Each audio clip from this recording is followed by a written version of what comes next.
BJP ಸರ್ಕಾರದ ಆಡಳಿತಾವಧಿಯಲ್ಲಿ ನೆಲಮಂಗಲಕ್ಕೆ ಶುಭಾವತಿ ಯೋಜನೆಯನ್ನು ಎರಡನೇ ಹಂತದಲ್ಲಿ ಸುಲೀಕರಿಸಿ ಯೋಜನೆಯನ್ನು ಜಾರಿ ಮಾಡಿಸಬೇಕು ಅಂತ ಅಂದಿನ ಶಾಸಕರು ಅದಕ್ಕೆ ಸರ್ಕಾರ ಮಾಡಿದರು.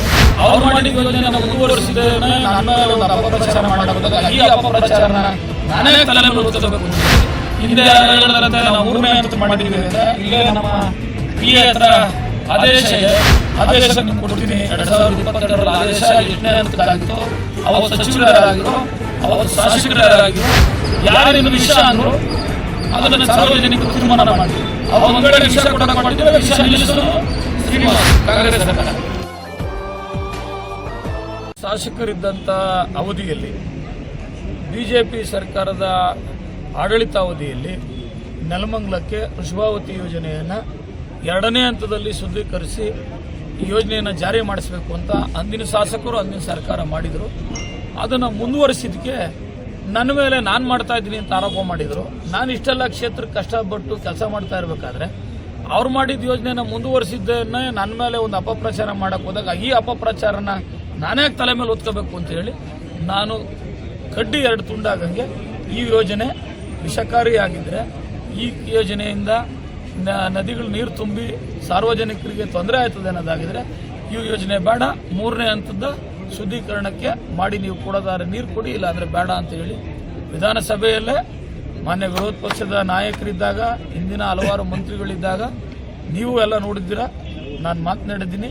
ವೃಷಭಾವತಿ ಏನಾದರೂ ವಿಷ ಆಗಿದ್ದರೆ ಆ ವಿಷ ಕೊಟ್ಟಂಥವ್ರು ಮಾಜಿ ಶಾಸಕರಾದಂಥ ಶ್ರೀನಿವಾಸ ಮೂರ್ತಿ ಅವರು, ಮಾಜಿ ಹಿಂದೆ ಸರ್ಕಾರ ಇತ್ತಲ್ಲ ಆ ಸರ್ಕಾರದ ಅವಧಿಯಲ್ಲಿದ್ದಂಥ ಮಂತ್ರಿಗಳು, ಬಿಜೆಪಿ ಸರ್ಕಾರ. ನಾನಾಗಲಿ ನಮ್ಮ ಕಾಂಗ್ರೆಸ್ ಸರ್ಕಾರ ಆಗಲಿ ಅಲ್ಲ. ಹಿಂದೆ ಯಾರೋ ಹೇಳಿದ್ರಂತೆ ನಾವು 3ನೇ ಹಂತಕ್ಕೆ ಮಾಡಿದ್ದೀವಿ ಅಂತ. ಇಲ್ಲೇ ನಮ್ಮ PA ಹತ್ರ ಆದೇಶ ಇದೆ, ಆದೇಶ ನಿಮ್ಗೆ ಕೊಡ್ತೀನಿ. 2022 ಆದೇಶ 8ನೇ ಹಂತಕ್ಕಾಗಿತ್ತು. ಅವತ್ತು ಸಚಿವರು ಯಾರಾಗಿದ್ರು, ಅವತ್ತು ಶಾಸಕರು ಯಾರಾಗಿದ್ರು ಅದನ್ನು ಸ್ವಲ್ಪ ಅವ್ರು ತಿಳ್ಕೋಬೇಕು.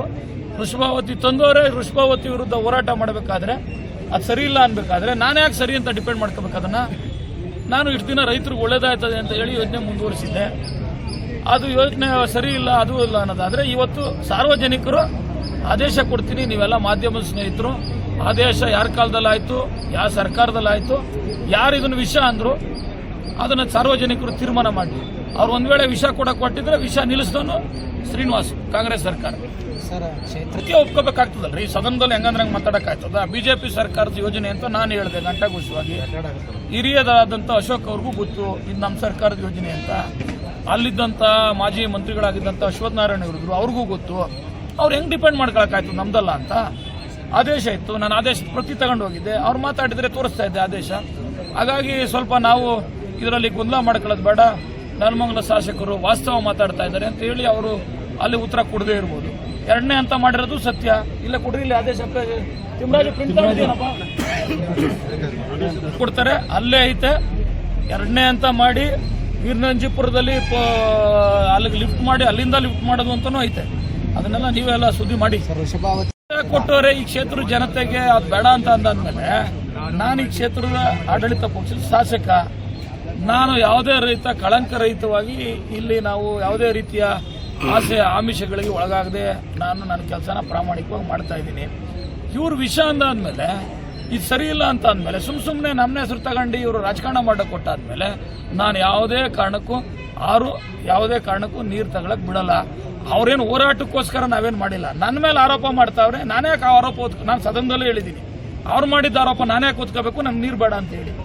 ಅವ್ರ ಹೋರಾಟಕ್ಕೆಲ್ಲ ನಾವು ಎದರ್ದೀವಿ ಹಂಗಿದ್ದೀವಿ ಅಂತಂದ್ರೆ ಪಾಪ ಅವ್ರ ಭ್ರಮೆ ಅದು.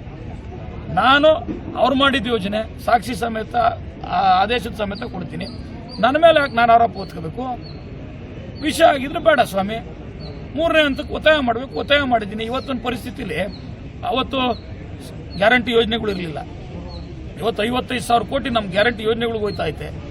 ಅವ್ರು ಗ್ಯಾರಂಟಿ ಯೋಜನೆ ಮಾಡದೇ ಇದ್ದವ್ರೆ, ಈ ರಾಜ್ಯದ ಜನಕ್ಕೆ ಏನೂ ಸ್ಕೀಮ್ ಕೊಡ್ದಿರಾ, ಯಾವುದೇ ಒಂದು ಅಭಿವೃದ್ಧಿ ಯೋಜನೆ ಮಾಡದೇ ಇದ್ದವ್ರೆ ಈ 3ನೇ ಹಂತಕ್ಕೆ ಶುದ್ಧೀಕರಣಕ್ಕೆ ಅವ್ರು ಮುಂದಾಗಲಿಲ್ಲ. ಅವ್ರದೇ ಸರ್ಕಾರ ಐತೆ, ಯಾರಾದರೂ ಬೇಡ ಅಂತ ಹೇಳಿದ್ರ? ಅವ್ರು ಮಾಡಲಿಲ್ಲ. ಇವತ್ತು ನಾನು ಒತ್ತಾಯ ಮಾಡಿದ್ದೀನಿ. ಸರ್ಕಾರ ಪರಿಶೀಲನೆ ಮಾಡಿಸಿ ಅದನ್ನು ಮಾಡೋದಾದರೆ ಮಾಡ್ಬೋದು. ನಾನು ಒತ್ತಾಯ ಮಾಡ್ತೀನಿ.